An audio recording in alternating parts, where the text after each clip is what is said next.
নমস্কার।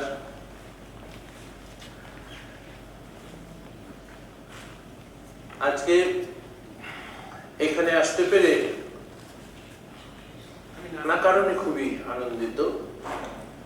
একটা কারণ হচ্ছে যে কলকাতা ছেড়ে শান্তিনিকেতনে আসাটা আমার কাছে সবসময় বেশ আনন্দের। দ্বিতীয় কারণ হচ্ছে যে কাজের জন্য আমি এখানে এসেছি, অর্থাৎ স্কুলের ছাত্রছাত্রীদের কাছে কিছু বলা, সেটাও এমন একটা কাজ যেটা আমি এবং আমার মতো অনেকেই খুবই উপভোগ করেন। অর্থাৎ আমি এই কথা বলতে চাইছি যে এই বক্তৃতাটা আমি এখন যেটা দেব সেটা আর কেউ উপভোগ না করলেও আমি নিজে খুব উপভোগ করবো, কারণ আমি এই কাজটা করতে খুব ভালোবাসি। তো এই যে ক্যাম্প যেটা হচ্ছে সেটা যারা আয়োজন করেছেন, বসে আছেন ডক্টর মহাশ্বেতা নন্দী, ডক্টর নীলাঞ্জন বন্দ্যোপাধ্যায় এবং তাদের সহকর্মীরা, তাদের সবার কাছে আমি কৃতজ্ঞ এখানে আমাকে ডাকার জন্য। আর অরণি আমার সম্বন্ধে যা পরিচিতি দিল তাতে অরণি যে প্রত্যাশা লোকের মনের মধ্যে জাগিয়ে দিয়ে গেছে, সেই প্রত্যাশার সঙ্গে বক্তৃতাটা সঙ্গতিপূর্ণ হবে কিনা এ বিষয়ে আমার যথেষ্ট সন্দেহ আছে, কিন্তু যাই হোক চেষ্টা তো করি। যে বিষয়টা আমি বলবো বলে ঠিক করেছি, আমি আসলে উদ্যোক্তাদের কাছে দুটি তিনটি বিষয় দিয়েছিলাম, তারা এই বিষয়টি বেছে নিয়েছেন, সুতরাং সেটা বেছে নেওয়ার নিশ্চয়ই একটা সঙ্গত কারণ আছে। সেটা আমি জিজ্ঞাসা করিনি কি কারণ, সেটা তাদের যেটা যেটা তারা বেছেছেন সেটাতেই আমি খুশি, যে কোনোটা বাঁচলেই আমি খুশি হতাম। যে বিষয়টা তারা বেছেছেন সেটা হচ্ছে বোসন ও ফেরমিয়ন। দুটি শব্দ, বোসন এটি হচ্ছে সত্যেন্দ্রনাথ বসুর নামে, আর ফেরমিয়ন হচ্ছে এনরিকো ফেরমির নামে। দুজনেই খুবই নামকরা বিজ্ঞানী, তা না হলে তাদের নামে এরকম একটা বিজ্ঞানের বিষয় নিশ্চয়ই থাকতো না। তার উপরে সত্যেন্দ্রনাথ একেবারে আমাদের ঘরের লোক বলে বোসনের সঙ্গে আমরা আরো বেশি একটু প্রাণের টান, একটু আত্মীয়তা অনুভব করি এবং তাই নিয়ে অনেক রকম আবেগ আমাদের মনের মধ্যে থাকে। সমস্ত আবেগ খুব যুক্তিসঙ্গত নয়, কিন্তু আবেগটা থাকে, এটা নিয়ে কোনো বিতর্ক নেই। তো আমার যে কাজ এই মোটামুটি আগামী ঘন্টাখানেকে, সেটা হচ্ছে যে এই বোসন এবং ফেরমিয়ন কাকে বলে, কেন এদের কথা ভাবতে হয়েছে আমাদের, এবং বোসন এবং ফেরমিয়ন ছাড়া এই ধরনের আরো কি কিছু গোষ্ঠী হতে পারত, সেই কথাগুলো আলোচনা করা। তা আমি প্রথম শুরু করছি বোসন দিয়ে, কেননা ঐতিহাসিকভাবে বোসন এসেছিল আগে,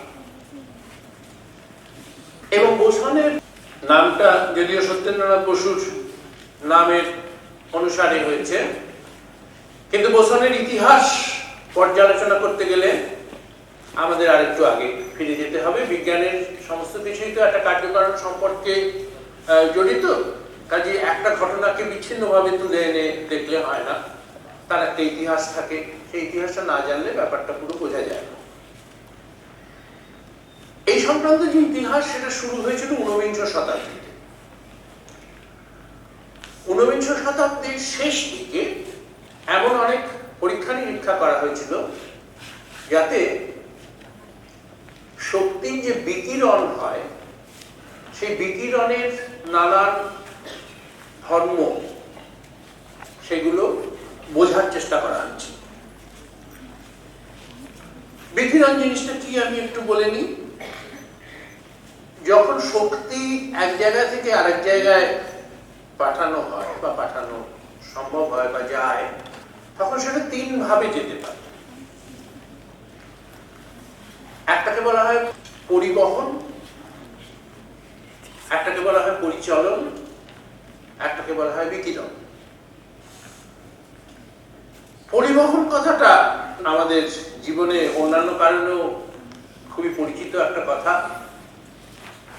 রাস্তাঘাটে অনেক বাসের গাড়ি লেখা থাকে পশ্চিমবঙ্গ সরকার পরিবহন সংস্থা ইত্যাদি ইত্যাদি। কাজে পরিবহন মানে এক জায়গা থেকে অন্য জায়গায় নিয়ে যাওয়া, এটা তো বোঝা খুবই সহজ। কিন্তু পরিবহন করবার জন্য যেখান দিয়ে শক্তি প্রবাহিত হচ্ছে সেই অন্তর্বর্তী যে মাধ্যমটা, সেখানে যা বস্তু রয়েছে সেই বস্তুর একটা সাহায্য লাগে। অর্থাৎ যেমন আমি একটা লোহার রড যদি আগুনের মধ্যে ঢুকিয়ে দিই তার একটা প্রান্ত, তাহলে অন্য প্রান্তটাও যে গরম হয়ে যায়, এটা হচ্ছে পরিবহন। তার কারণ হচ্ছে ওই যে লোহার মধ্যে যে অণুগুলো আছে সেই অণুগুলোর মাধ্যমে সেই শক্তি অন্য প্রান্তে এসে পৌঁছায়। অণুগুলো নিজেরা নড়ে না, কিন্তু তারা একজন শক্তিটা নিয়ে পাশের জনকে দিয়ে দেয়, সে আবার পাশের জনকে দিয়ে দেয়, এইভাবে যায়। পরিচালনের সময় আবার অণুগুলো নিজেরাই নড়ে, এবং সেটা বোঝবার সব থেকে সহজ উপায় হচ্ছে যে যখন জল গরম করা হয়, উনুনে জল গরম করা হচ্ছে, তলার দিকে জলটা গরম হয়ে যাচ্ছে, সে উঠে আসছে উপর দিকে, ফলে উপর দিকটা গরম হচ্ছে। এই দিক থেকে দেখলে অবশ্য বাসের গায়ে পরিবহন না লিখে পরিচালন লেখাই উচিত ছিল। যাই বাস তো আর বিজ্ঞান করতে বসেনি। আর এই দুটো ছাড়া আরো একরকম ভাবে শক্তি স্থানান্তরিত হতে পারে, সেটাকে বলে বিকিরণ। সেটার জন্য এই অন্তর্বর্তী যে স্থানটা, তার বস্তুর কোনো সাহায্য লাগে না। এটা বোঝার সবচেয়ে ভালো উপায় হচ্ছে সূর্য থেকে আমাদের পৃথিবীতে যে আলো আসছে, সে তো আর মাঝখানে কেউ ওই আলো পাঠাবার জন্য বসে নেই। কাজে সেটা আসছে মহাশূন্যের ভিতর দিয়ে এবং একদম শেষকালে পৃথিবীর বায়ুমণ্ডলের ভিতর দিয়ে, সেটা হচ্ছে বিকিরণ। কাজে বিকিরণ হচ্ছে এমন একটা জিনিস যেটাতে বস্তুর সাহায্য লাগে না, কিন্তু শক্তি স্থানান্তরিত হয়। এখন যেটা বলছিলাম, ঊনবিংশ শতাব্দীর শেষ দিকে এই বিকিরণের চরিত্র নিয়ে নানান রকমের গবেষণা শুরু হয়েছে।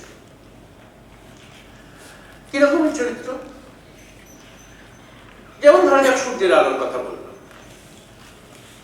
এখন আমরা সবাই জানি যে সূর্যের আলো, যেটাকে আমরা সাদা আলো বলি, সেই সাদা আলোর মধ্যে আসলে অনেক রং মিশে থাকে। বেগুনি, নীল, সবুজ, হলুদ, লাল, এরকম অনেক রং মিশে থাকে, তাই তো? তাহলে সূর্যের আলোর মাধ্যমে যে শক্তি আমাদের কাছে আসছে, আমরা যদি প্রশ্ন করি আচ্ছা তার কতটা লাল আলোর মাধ্যমে আসছে, কতটা নীল আলোর মাধ্যমে আসছে, কতটা হলুদের মাধ্যমে আসছে, এটা একটা প্রশ্ন হতে পারে। সবাই যে সমান পরিমাণ শক্তি বহন করে আনছে তা তো নয়,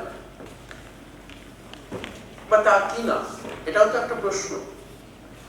কাজে কে কতটা ভাগ নিচ্ছে কাজের, কাজ মানে এখানে ওই শক্তি স্থানান্তরিত করার যে কাজ, সেই কাজটায় কে কতটা ভাগ নিচ্ছে, এটা একটা প্রশ্ন হতে পারে।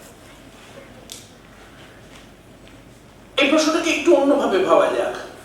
আলোর যে রং, এই যে আমি বললাম লাল, হলুদ, নীল ইত্যাদি, এই রংগুলোর মধ্যে তফাৎটা কি? তফাৎটা হচ্ছে আলোটাকে তো আমরা একটা ঢেউ হিসেবে কল্পনা করতে পারি, একরকমের তরঙ্গ। এখন একটা তরঙ্গের একটা তরঙ্গ দৈর্ঘ্য থাকে, অর্থাৎ আমরা এই যে তরঙ্গ বললেই হাতটাকে দিয়ে এরকম ভাবে একটা উঁচু নিচু আঁকি, সেই উঁচু নিচুর একটা উঁচুর থেকে পরের উঁচুটা কতটা দূরে, এটা হচ্ছে তার তরঙ্গ দৈর্ঘ্য। তা এখন এই তরঙ্গ দৈর্ঘ্য এক এক রঙের আলোর এক এক রকম। লালের ক্ষেত্রে তরঙ্গ দৈর্ঘ্য সবচেয়ে বেশি, মানে আমরা যেটুকু চোখে দেখতে পাই তার মধ্যে সবচেয়ে বেশি, তার চেয়ে বড় দৈর্ঘ্যের তরঙ্গও আছে, কিন্তু সেগুলো আমরা চোখে দেখতে পাই না। আর বেগুনির ক্ষেত্রে সবচেয়ে কম, অন্যগুলো এর মাঝামাঝি। এখন তাহলে আমরা প্রশ্ন করতে পারি যে বিভিন্ন তরঙ্গ দৈর্ঘ্যে কতটা করে শক্তি আসছে? এইটা একটা প্রশ্ন আমরা করতে পারি।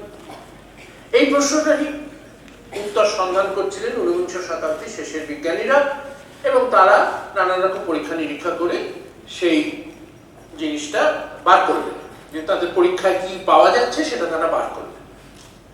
তবে এখানে আরেকটু কথা আমার বলে নেওয়া দরকার। ঠিক যে কোনো রকমের বিকিরণের কথা নয়, বিকিরণ নানান রকমের হতে পারে, কিন্তু ধরা যাক আমি সূর্যের আলোর কথা বললাম, সেটা তো বিকিরণ বটেই। আবার এই যে এখানে এই ঘরে যে আলোটা জ্বলছে, এই আলোটার থেকে আমি যে আমার মুখে যে আলো এসে পড়ছে সেটার মধ্যে বিকিরণের একটা অংশ আছে। কিন্তু সূর্যের আলোর সঙ্গে এই ঘরের যে বাতিটি জ্বলছে, এই আলোর বিকিরণের একটা বিরাট তফাৎ আছে। তফাৎটা হচ্ছে যে সূর্যের ক্ষেত্রে এই যে আলো বা শক্তি যেটা, সেটা প্রস্তুত হয় সূর্যের একেবারে কেন্দ্র অংশে, মানে সব অংশেই হয় কিন্তু সবচেয়ে বেশিটা তৈরি হয় কেন্দ্রের কাছাকাছি। এখন তাহলে সেই কেন্দ্রের কাছাকাছি থেকে তো শক্তিটাকে বেরোতে হবে। সে যদি ঘরের মধ্যেই বসে থাকে তাহলে তার আমরা তাকে দেখতে পাবো না। এখন সেই বেরোনোর জন্য তাকে তো একটু পরিশ্রম করতে হয়, কেননা ওর তো রাস্তা তো পরিষ্কার নেই। অনেক সূর্যে তো নানান কণা তো রয়েছে, নানান জিনিস রয়েছে, নানান ভর রয়েছে, সেইগুলোকে ঠেলাঠেলি করে তাদেরকে বেরোতে হয়। এই ঠেলাঠেলি করবার জন্য যেটা হয় সেটা হচ্ছে, ধরা যাক সূর্যের মধ্যে এমনি পরমাণুর মধ্যে যেরকম ইলেকট্রন, প্রোটন ইত্যাদি থাকে, সূর্যের মধ্যেও সেরকম আছে, পরমাণু আকারে নেই কিন্তু ইলেকট্রন প্রোটন আছে। তো শক্তি যেটা তৈরি হলো, কোনো ইলেকট্রন হয়তো একটুখানি শক্তি তৈরি হলো, একটা ইলেকট্রন সেটাকে লুপে নিল, আবার সেই ইলেকট্রনটা হয়তো একটু দূরে গিয়ে সেই শক্তিটাকে ছেড়ে দিল। এইরকম ভাবে চলতে থাকে। অর্থাৎ কিনা এই শক্তিটা যে বেরোচ্ছে, সে ওই সূর্যের যে বস্তু, সেই বস্তুর সঙ্গে সংঘর্ষ হতে হতে বেরোচ্ছে। এখন এই সংঘর্ষ হতে হতে তাদের মধ্যে একটা সাম্যাবস্থা তৈরি হয়, সাম্যের অবস্থা তৈরি হয়। সাম্যের অবস্থা মানে কোনো একটা মুহূর্তে ওই যে বললাম কখনো শুষে নিচ্ছে, কখনো ছেড়ে দিচ্ছে, ওই কতটা শুষে নিচ্ছে কতটা ছেড়ে দিচ্ছে, এর মধ্যে একটা সাম্য থাকে, যাতে মোটামুটি ব্যাপারটা একইভাবে চলতে থাকে। এইখানে আমার ঘরের মধ্যে যে আলোটার থেকে আমার মুখে আলো এসে পড়ছে, তাতে এই সাম্যাবস্থা নেই। মানে এই ঘরে যে বাতাস আছে তার সঙ্গে এই আলোর কোনো সাম্য তৈরি হয় না, এই আলোটা এমনি চলে আসে। এখন এই সাম্যাবস্থায় যে বিকিরণ আসে, সেই সাম্যাবস্থার বিকিরণের একটা খুব বড় চারিত্র বৈশিষ্ট্য হচ্ছে যে এই বিকিরণ কিসের থেকে আসছে তার উপর নির্ভর করে। এই জিনিসটা প্রথম লক্ষ্য করেছিলেন ঊনবিংশ শতাব্দীর একটু আগের দিকে এক ভদ্রলোক। তিনি পোড়া মাটির বাসন বানাতেন। এখন পোড়া মাটির বাসন বানানোর জন্য এই আমাদের যেরকম আমরা যে তন্দুরি মাংস খাই, সেই তন্দুর তোমরা দেখেছো নিশ্চয়ই। এই তন্দুরটা হচ্ছে একটা মোটামুটি চারদিক ঢাকা একটা উনুন, তা সেই রকম একটা তন্দুরের মতো জিনিসের মধ্যে মাটিটাকে পোড়াতে হয়। তা সেইটা পোড়াতে গিয়ে উনি দেখেছিলেন যে এখন তন্দুরের যেহেতু চারদিক ঢাকা, সেই জন্য তার ভেতরে একটা সাম্য তৈরি হচ্ছে। তো সেইটা উনি লক্ষ্য করেছিলেন যে ওই মাটির যে রং আর তন্দুরের যে দেয়ালটা সেটারও একই রং। অর্থাৎ মাটিটা যেভাবে আলো বিকিরণ করছে, তন্দুরের দেয়ালটাও সেরকম বিকিরণ করছে। এবং এর থেকে তিনি এই সিদ্ধান্তে পৌঁছলেন যে ওই বিকিরণটা, মানে তিনি এত সাম্যাবস্থা এত কথা বোঝবার মতো তার বিজ্ঞানের বিদ্যা হয়তো ছিল না, কিন্তু এখনকার ভাষায় বলতে গেলে আমরা বলতে পারি যে ওই যে বিকিরণ যেটা সাম্যাবস্থায় বেরোচ্ছে, সেটা কোন বস্তু থেকে বেরোচ্ছে তার উপর নির্ভর করে না। মানে সেটা একটা লোহার সঙ্গে তার সাম্যাবস্থা হয়েছে, কি অন্য কোনো জিনিসের সঙ্গে সাম্যাবস্থা হয়েছে, মাটির সঙ্গে সাম্যাবস্থা হয়েছে, না কিসের সঙ্গে সাম্যাবস্থা হয়েছে, তার উপর নির্ভর করে না। সেটা শুধু নির্ভর করে হচ্ছে তাপমাত্রার উপর। তাহলে অর্থাৎ কিনা তাপমাত্রাটা যদি জানা থাকে, তাহলে আমরা বলে দিতে পারবো যে যে এই যে সাম্যাবস্থার বিকিরণ যেটাকে বলা হয় সেটা কোন তরঙ্গ দৈর্ঘ্যে কতখানি আসছে, কোথায় বেশি কোথায় কম, কোথায় সবচেয়ে বেশি, এগুলো আমরা সব বলে দিতে পারি। এইগুলো পাওয়া গিয়েছিল ঊনবিংশ শতাব্দীর শেষে, এবং এইভাবে যা পাওয়া গেল সেটা তারপর ব্যাখ্যা করার জন্য একটা উদ্যোগ নেওয়া হলো। অনেকেই চেষ্টা করতে লাগলেন এই ব্যাপারটাকে ব্যাখ্যা করার জন্য।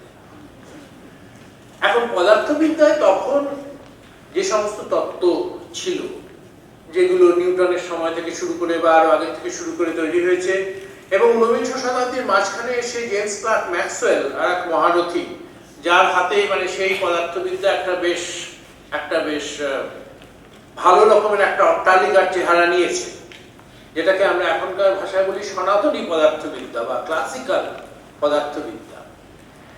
সেই পদার্থবিদ্যা প্রয়োগ করে যখন এই বিকিরণের চরিত্র বোঝার চেষ্টা করা হলো, তখন যা দেখা গেল সেটাকে মানে ঠিক ভদ্র ভাষায় বর্ণনা করা যায় না।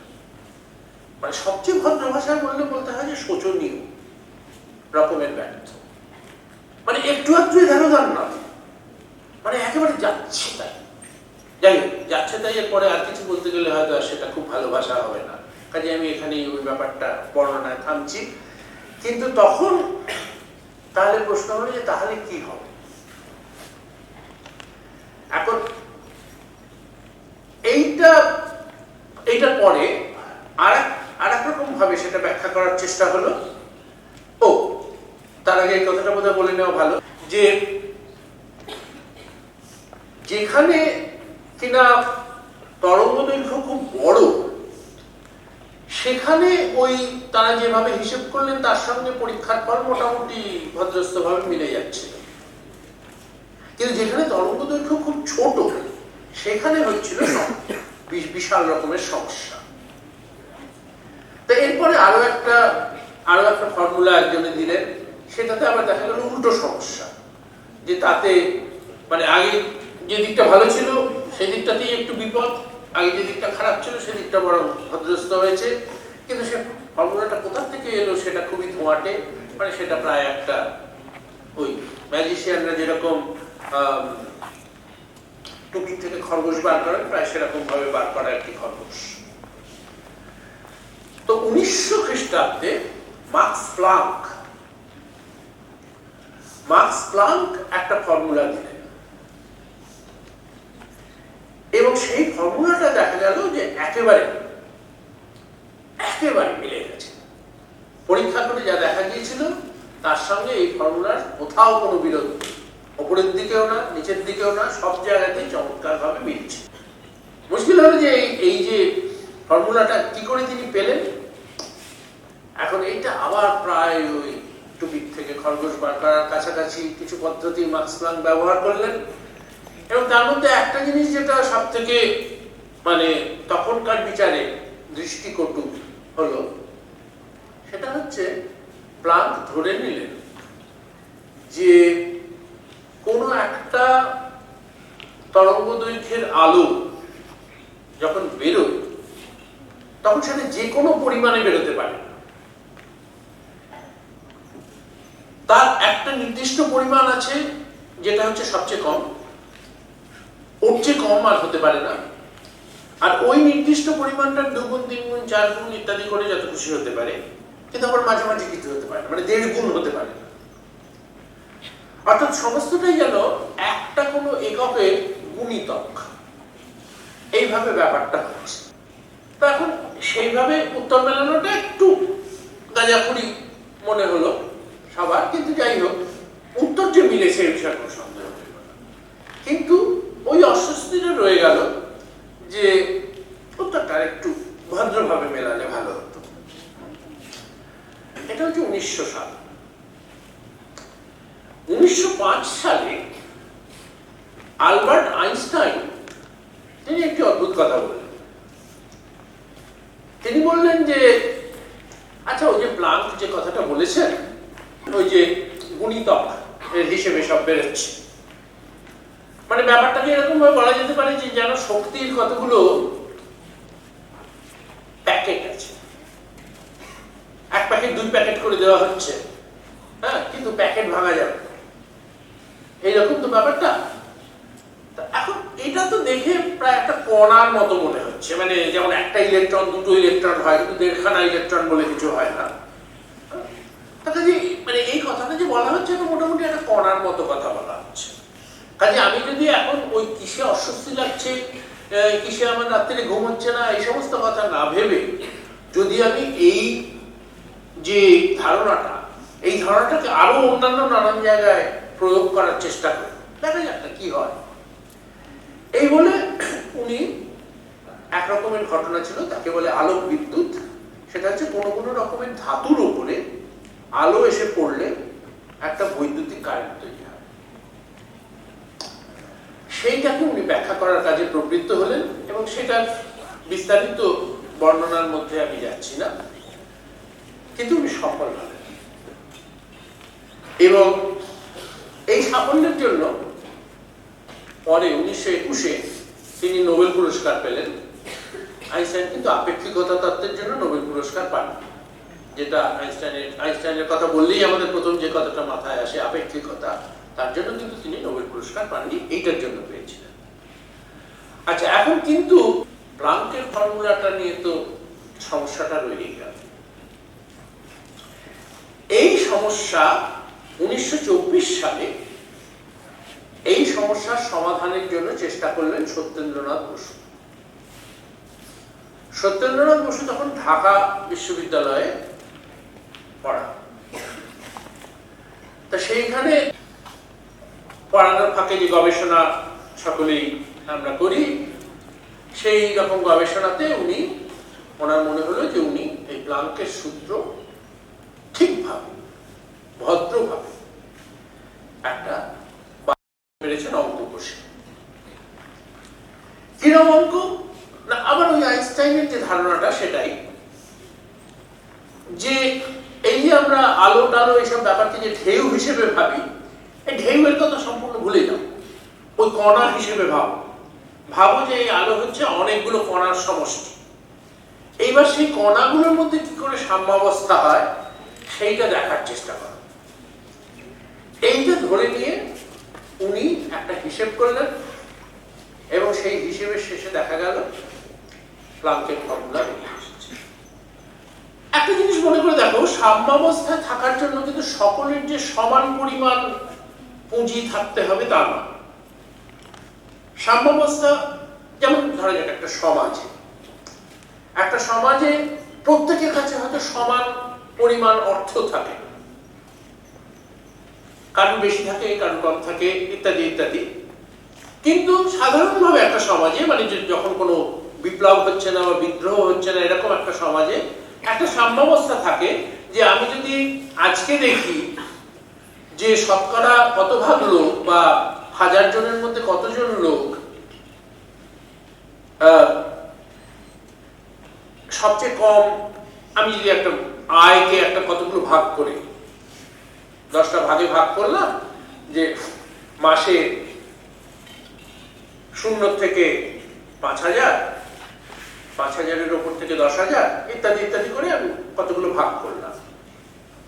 তারপর যদি আমি দেখি যে আজকে এই কোন ভাগে কত অংশ পড়ছে সমাজের, এবং আবার যদি 2 বছর পরে দেখি মাঝখানে যদি সমাজে খুব একটা বড়সড় গন্ডগোল না হয়ে গিয়ে থাকে, তাহলে ওইটা মোটামুটি একই থাকবে, কারণ ওইটা সাম্যাবস্থা। সাম্যাবস্থায় কিছু লোকের হাতে বেশি পয়সা থাকে, কিছু লোকের হাতে কম থাকে, কিন্তু ওইভাবে একটা সাম্য হয়, কেননা সবাই সমান কাজও করছে না। যে একটা কারখানা বানাচ্ছে, একটা কারখানা স্থাপন করছে, তার হাতে সম্ভবত কিছু বেশি পয়সা থাকা দরকার, কেননা তা না হলে কারখানাটা হবে না। আবার সেই কারখানায় যারা কাজ করছে তাদের হয়তো শুধু গ্রাসাচ্ছাদন, মানে তার চেয়ে বেশি হলে ভালো হয়, তবে অনেক সময় সাম্যাবস্থাটা সেরকম হয় না, কিন্তু যাই হোক এইরকম ভাবে চলে। তো এখন এইটাই সত্যেন্দ্রনাথ বসু বার করলেন যে অতগুলো কণা যদি সাম্যাবস্থায় থাকে তাহলে তাদের মধ্যে ওই শক্তির ভাগাভাগিটা কিরকম হবে, এবং যেটা বললাম সেটা চমৎকার মিলে গেল প্লাঙ্কের ফর্মুলার সঙ্গে। এই যে আবিষ্কারের কথা সত্যেন্দ্রনাথ বসু লিখে একটা গবেষণা পত্রিকায় পাঠালেন, গবেষণা যখন করা হয় তখন আমরা সবাই যা করি সেটাকে লিখে একটা কোনো পত্রিকায় পাঠায়। বিশেষ বিশেষ পত্রিকা থাকে যেগুলো গবেষণার ফলাফল প্রকাশ করবার জন্যই থাকে। তো তিনি সেরকম একটা পত্রিকায় পাঠালেন এবং সেই পত্রিকা দেখে বলল যে প্রকাশের যোগ্য নয়, বলে ফেরত পাঠিয়ে দিল। তখন সত্যেন বসু খুব হতাশ হয়ে আলবার্ট আইনস্টাইনকে একটা চিঠি পাঠালেন। বললেন যে আমি এই জিনিসটা লিখেছি, এটা লোকে পাত্তা দিচ্ছে না, আপনি একটু পড়ে দেখবেন। আইনস্টাইন সেটা পড়লেন এবং পড়ে সঙ্গে সঙ্গে চমৎকৃত হলেন।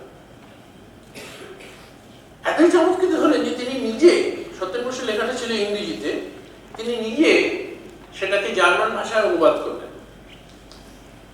কেননা তার উদ্দেশ্য ছিল জার্মানির থেকে প্রকাশিত একটি গবেষণা পত্রিকায় সেটাকে পাঠান, এবং সেটা তিনি পাঠালেন এবং সেটা প্রকাশিত। এখন এইটা হচ্ছে বললাম তো 1924 সালের কথা। তো এইটা করার পরে আইনস্টাইনের মনে এই ব্যাপারটা নিয়ে একটু আলোড়ন চলতে লাগলো। আইনস্টাইন ভাবতে লাগলেন, আচ্ছা এই যে এই বোস, জার্মানরা উচ্চারণ করতেন বোঝেই, বোঝেই যেটা করেছেন সেটা কি শুধু ফোটনের জন্য, মানে আলোর কণার জন্যই হবে? মানে বোঝে তো আলোকে কণা ধরে, সেই আলোর কণার নাম হচ্ছে ফোটন। তো শুধু ফোটনের জন্য এই হিসেব হবে, অন্য কারোর জন্য হবে না? ধরা যাক আমি যদি একটা বাক্সের মধ্যে বা একটা শিশির মধ্যে একটা গ্যাস ভরে দিই, সেই গ্যাসের অণুগুলো তো সবার সমান শক্তি থাকবে না, তাহলে তো কিছু অণু কম থাকবে, কিছু বেশি থাকবে। সেটা জানা ছিল আগের থেকে যে কারো কম থাকবে, কারো বেশি থাকবে। কিন্তু সেই হিসেবটা করা হয়েছিল 19বিংশ শতাব্দীতে ম্যাক্সওয়েল এবং অন্যান্যদের দ্বারা।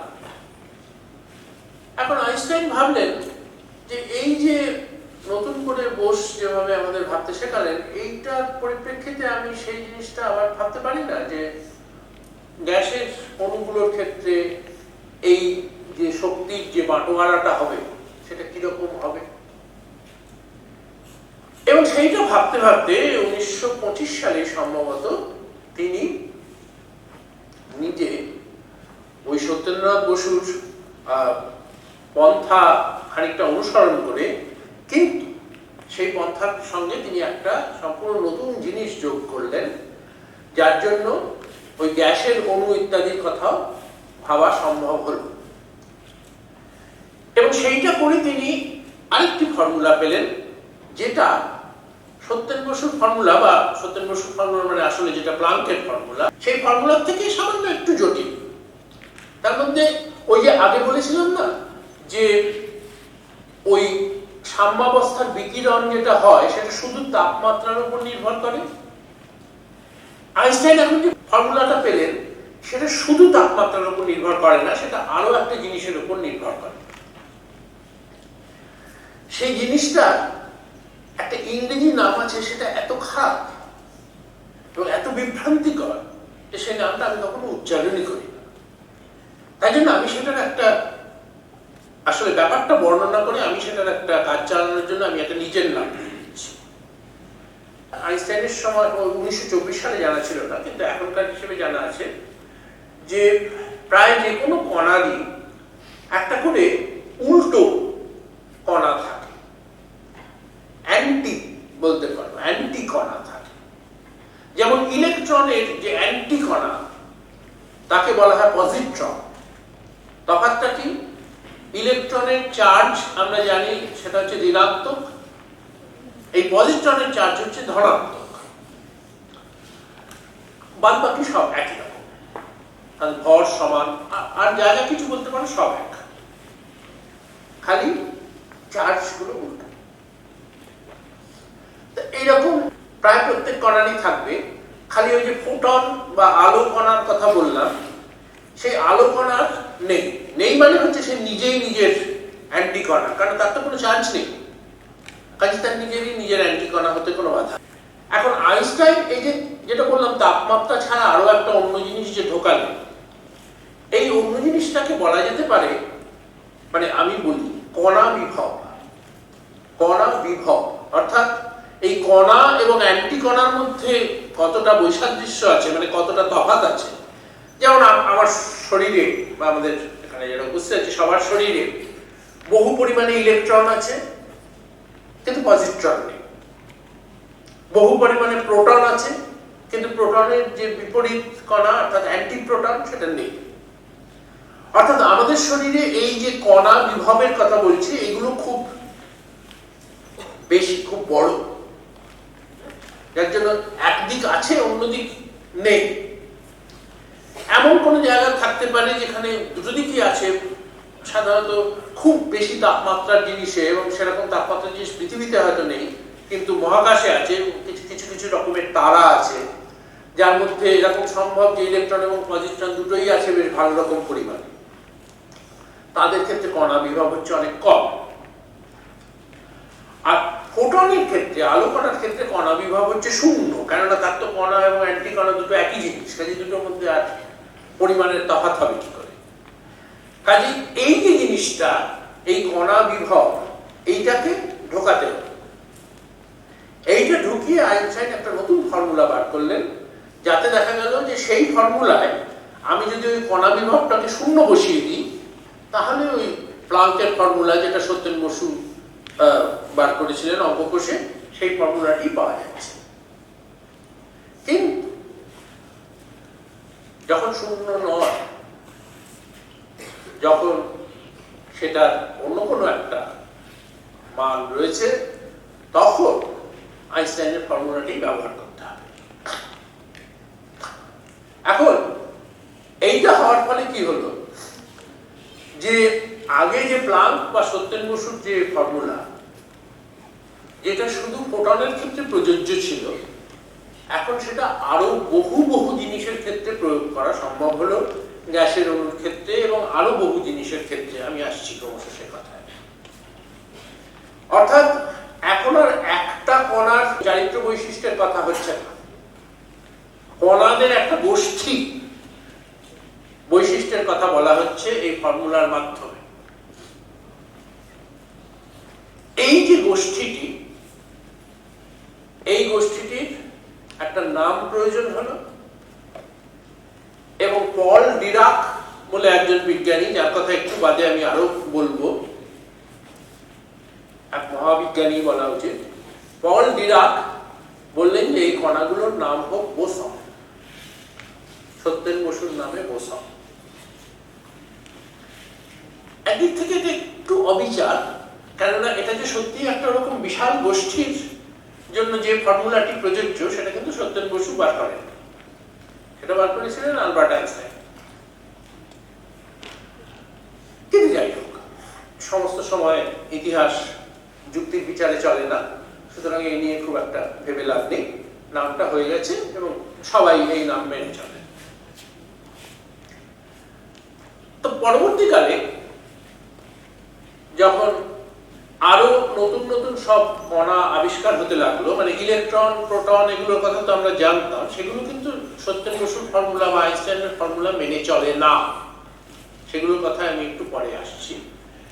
কিন্তু যখন আরো নতুন নতুন কণা, মৌল কণা আবিষ্কার হতে শুরু করলো, তখন দেখা গেল তাদের মধ্যে অনেকগুলোই হচ্ছে বোসন। কিন্তু ওই 1920 দশকের আরেকটু পরে,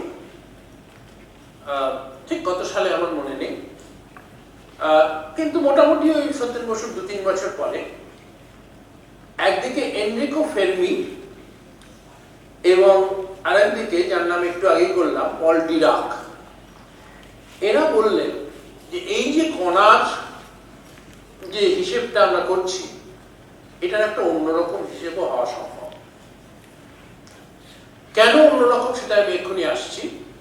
কিন্তু এই হিসেবটা করে তারা একটা অন্য ফর্মুলা বার করলেন, যে ওই যে বললাম শক্তির বাটোয়ারাটা কিভাবে হয়। একটা জায়গায় অনেকগুলো কণা আছে, তাদের সবার শক্তি সমান নয়, কোন শক্তির কণা কতগুলো থাকবে তার মধ্যে, এই যে হিসেবটা, এটাকে আমি বলছি বাটোয়ারার হিসেব। এই হিসেবটা কিরকম হবে সেটার অন্য একটা ফর্মুলা বার করলেন এনরিকো ফের্মি এবং পল ডিরাক। তাদের নামে ওই ফর্মুলাটার নাম হলো ফের্মি ডিরাক ফর্মুলা।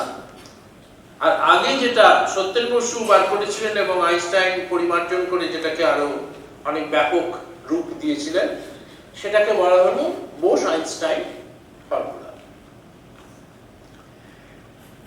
এখন আমরা জানি যে পৃথিবীর না, মানে মহাবিশ্বের যাবতীয় কণা, যত রকমের কণা আছে, তারা হয় ওই ফের্মি এবং ডিরাকের নিয়ম মেনে চলবে, নয় বসু এবং আইনস্টাইনের নিয়ম মেনে চলবে। অর্থাৎ তাদের মধ্যে কেউ কেউ হবে বোসন, আর যারা অন্য নিয়ম মেনে চলবে তাদের নাম দেওয়া হলো ফের্মিয়ন। যদিও ফের্মি এবং ডিরাক দুজনেই একই ফর্মুলা আবিষ্কার করেছিলেন, কেন এই নামটা শুধু ফের্মির নামেই হলো এর উত্তর আমি জানি না। যেটা আমার মনে হয় সেটা হচ্ছে এই নামটাও ডিরাক দিয়েছিলেন, এবং যাতে তার নিজের নাম নিয়ে কেউ বেশি নাড়াচাড়া না করে, ডিরাক ভীষণ লাজুক প্রকৃতির লোক ছিলেন, ওই জন্য ওটিকে অন্যের নামে চালিয়ে দিয়েছিলেন। তো বোসন এবং ফের্মিয়ন, তাহলে এখন এই দুটো শব্দই আমাদের এই আলোচনার মধ্যে এসে গেছে, যে দুটো শব্দ এই আলোচনার শিরোনামে ছিল। আবার একটু বলা যাক কিসের তফাৎ, দুটোর মধ্যে তফাৎটা কিসের? তফাৎটা হচ্ছে যেটা বললাম, বহু সংখ্যক কণা একসঙ্গে থাকলে তাদের মধ্যে ভাগাভাগিটা কিরকম হবে, এই তো। অর্থাৎ এদের যে একটা সমবায়ের যে চরিত্র বলা উচিত, এদের সমবায়ের চরিত্র কিরকম সেইটাই হচ্ছে তফাৎ। তফাৎটা কিরকম বোঝানোর জন্য আমি একটু উপমা দিচ্ছি, এবং এইটুকু হুঁশিয়ারি দিয়ে দিচ্ছি যে সমস্ত উপমাই খানিক দূর পর্যন্ত প্রযোজ্য। উপমাকে খুব বেশি দূর টানলে লেবু বেশি চটকানোর মতো অবস্থা হবে। উপমাটা হচ্ছে এরকম যে, ধরা যাক এই যে আমরা এখানে বসে আছি, এখানে সবাই একটা একটা করে চেয়ারে বসে আছে। এখন ধরা যাক এই ঘরে সবকটা চেয়ার ভর্তি হয়ে গেল। তখন যদি আরেকজন লোক আসে এবং বসতে চায়, কি হবে? মানে অবশ্যই সিঁড়িতে বসতে পারে, কিন্তু আমরা সিঁড়িতে বসার কথা আমরা বলছি না, আপাতত আমরা চেয়ারে বসার কথাই বলছি, ঠিক আছে? আচ্ছা, চেয়ারে বসতে পারবে না, তাহলে কি করে চেয়ারে বসতে পারে?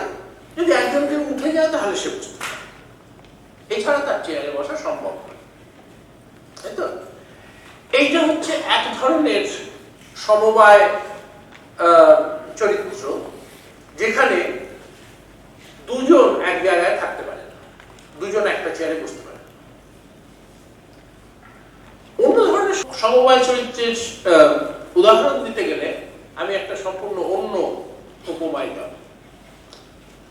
যে ধরা যাক একটা প্রত্যন্ত গ্রাম থেকে বড় শহরে কলকাতায় একজন কেউ কাজ করতে পারে,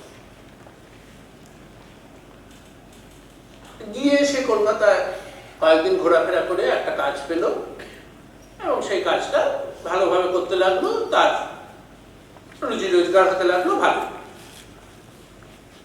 তখন সে গ্রামে চিঠি লিখলো তার ভাইকে, আরে তুইও চলে আয়, এখানে হয়ে যাবে। ভাই এলো, তারপর তারা লিখলো তাদের খুঁড়তুতো ভাইকে, ওরে তুইও আয়। দুটোর মধ্যে তফাৎ দেখো। প্রথম ক্ষেত্রে, অর্থাৎ চেয়ারে বসার ক্ষেত্রে, একজন উপস্থিত থাকলে অন্যজনের সেখানে উপস্থিত হওয়ার সম্ভাবনা হচ্ছে শূন্য। আর দ্বিতীয় ক্ষেত্রে একজন উপস্থিত থাকলে অন্যদের সেখানে উপস্থিত হওয়ার সম্ভাবনা আরো বেড়ে যাচ্ছে। তা এই প্রথম গোত্রটা হচ্ছে ফের্মি এবং ডিরাকের ফর্মুলা। দ্বিতীয়টা হচ্ছে বসু এবং আইনস্টাইনের ফর্মুলা।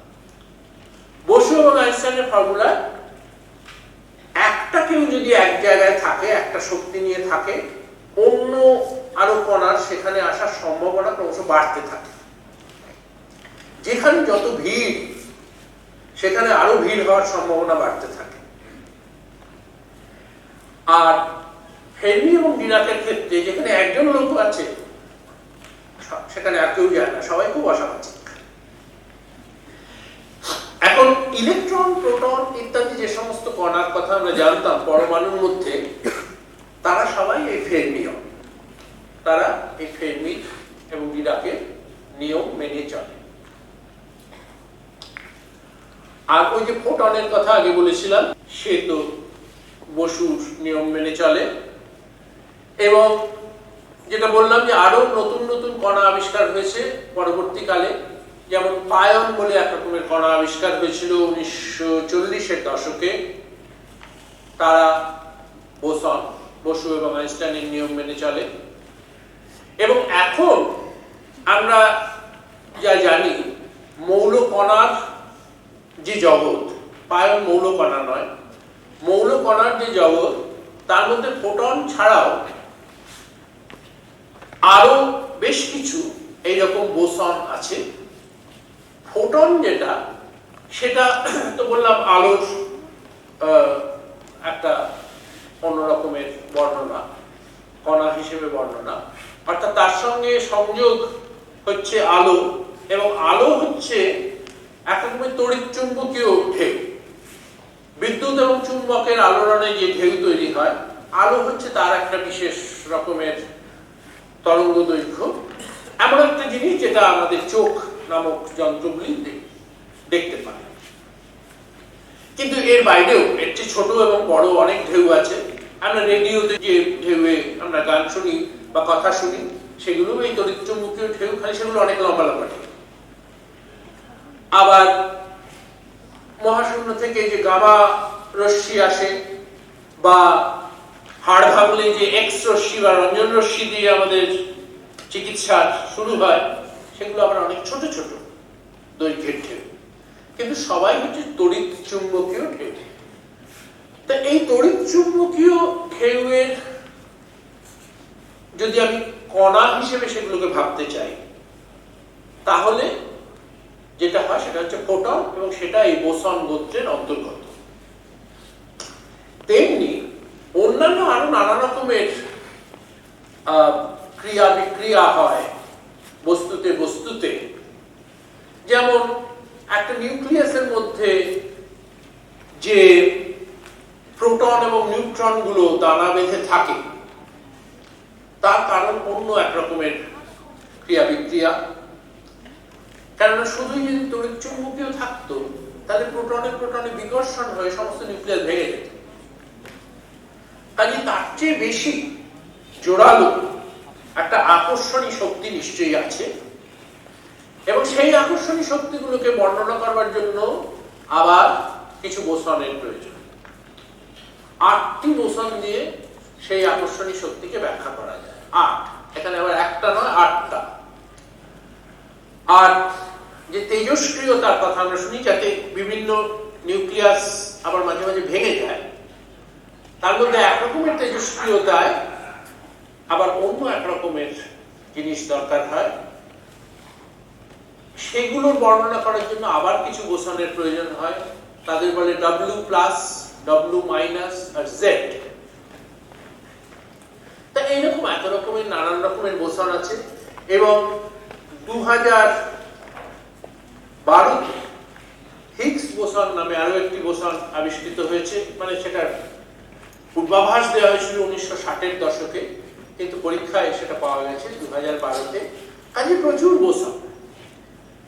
এবং 2012-তে যারা হিগস বোসন আবিষ্কৃত হওয়ার পরে খুব লাফালাফি করে বলছিলেন, খুব জঙ্গিপনা দেখে বলছিলেন এই তো সত্যেন বসুর মহিমা প্রচার হলো, তারা আসলে সত্যেন বসুকে অপমান করছিলেন।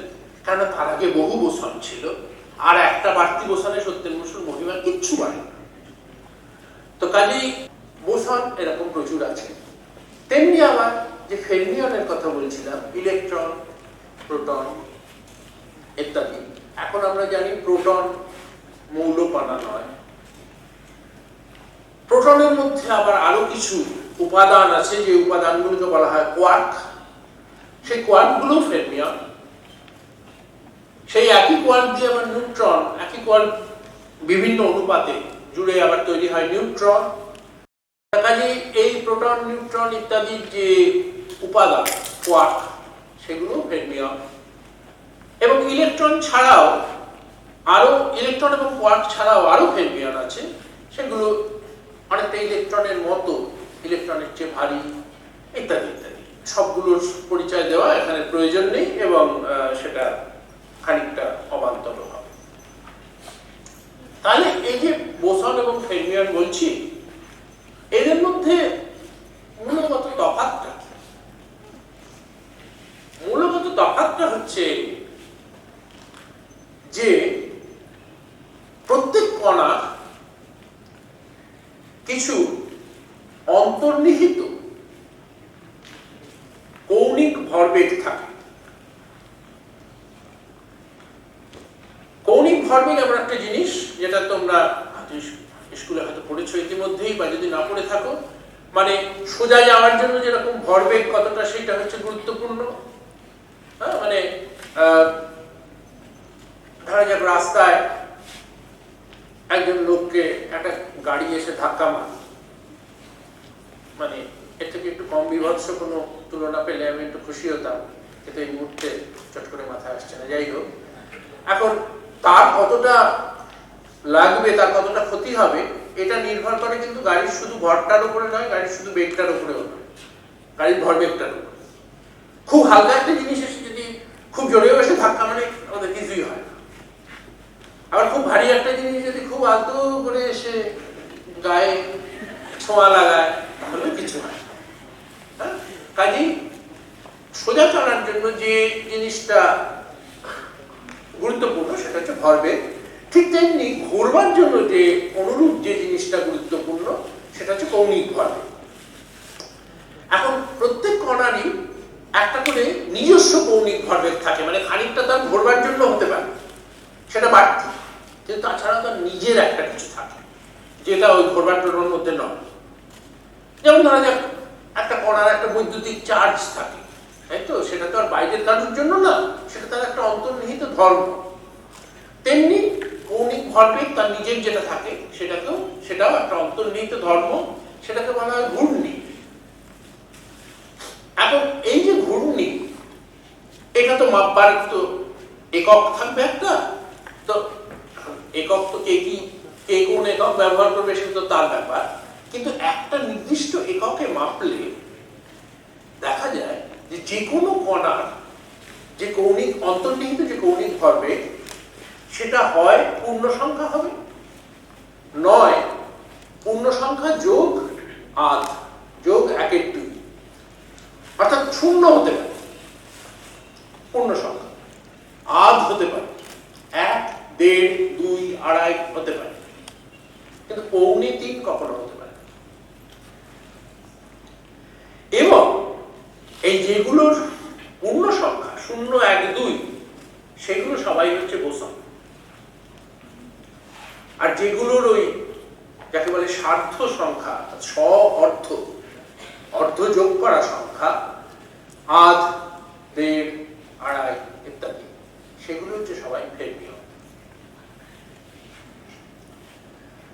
এই নিয়ে হচ্ছে সমস্ত জগৎ। এবং আমরা যে সমস্ত জিনিসের কথা ভাবি, মানে যদি একটা লাট্টু ঘোরে এখানে, হ্যাঁ, তাদের সেই সব জিনিসের কৌণিক ভরবেগ এই যে এককের কথা আমি বলছি, সেই এককে এতই বেশি যে মানে সেটা পূর্ণ সংখ্যা কি তার আশেপাশের কোনো অর্ধেক সংখ্যা এই নিয়ে আমরা মাথায় ঘামাই না। কাজে সেসবের ক্ষেত্রে সেগুলো বোসন না ফেরমিয়ন আমাদের না ভাবলেও চলবে। অর্থাৎ ওই যে বিভৎস উপমাটার কথা বললাম, একটা গাড়ি যদি এসে ধাক্কা মারতে চায়, সেই গাড়িটা বোসন না ফেরমিয়ন এই চিন্তা করার থেকে অনেক গুরুত্বপূর্ণ চিন্তা আছে, তখন সেগুলো করাই ভালো। তাহলে এবার শেষ প্রশ্ন, কেন এই খালি দুরকম, আর অন্য কোনো রকম হতে পারত না? কেন খালি পূর্ণ সংখ্যা মাঝখানে অর্ধেক যোগ করা পূর্ণ সংখ্যা, কেন 2.25 নয়?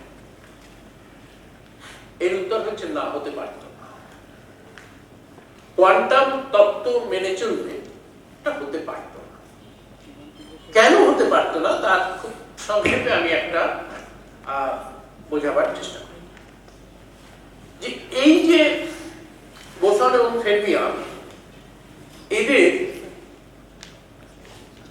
বুঝবার একটা উপায় হচ্ছে যে যদি একাধিক বোসন বা একাধিক ফেরমিয়ন এক জায়গায় থাকে, তাদের একটার সঙ্গে যদি আরেকটাকে আমি বদলে দিই, দুটোর যদি জায়গা বদলে দিই, তাহলে আমার গোটা ব্যাপারটায় কি বদল হবে।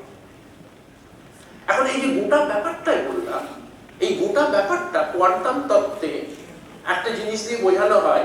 সেই জিনিসটা ঠিক কি তার বর্ণনায় যাওয়ার একটু এখানে কোনো দরকার নেই, সময়ও নেই, কিন্তু ধরা যাক সেই জিনিসটার নাম হচ্ছে সাই, মানে সাই বাবা না, সাই। হ্যাঁ, তা সেই সাই। এখন তাহলে প্রশ্ন হচ্ছে যে দুটো জিনিসকে আমি যদি একটা জায়গায় আর একটা বদলে দিই, তাহলে এই সাই এর কি হবে? এই প্রশ্নটা খুব গুরুত্বপূর্ণ। তার কারণ হচ্ছে যে এই প্রশ্নটার উপর নির্ভর করে কিরকম সাই নিয়ে আমরা কাজ করব। এখন একটা জিনিস তো সহজেই বোঝা যাচ্ছে যে আমি ধরা যাক 1 নম্বর এবং 2 নম্বরের মধ্যে যদি একবার বদলে দিই এবং আবার দ্বিতীয়বার যদি বদলে দিই, তাহলে তার না বদলানোর মতোই হলো। 1 2 বদলে দিলাম, আবার 2 1 বদলে দিলাম, তাহলে যে যেখানে ছিল সেখানেই রইল। অর্থাৎ এই যে বদলটা, এই বদলটা যদি আমরা দুবার করি তাহলে কিছুই হবে না, যা ছিল আগের মতোই থাকবে। এখন এই দুবার করলে যে একই রকম থাকবে, এই ব্যাপারটাকে আমরা একটু এরকম ভাবে ভাবতে পারি যে ধরা যাক আমরা যদি একটা সংখ্যা দিয়ে গুণ করি,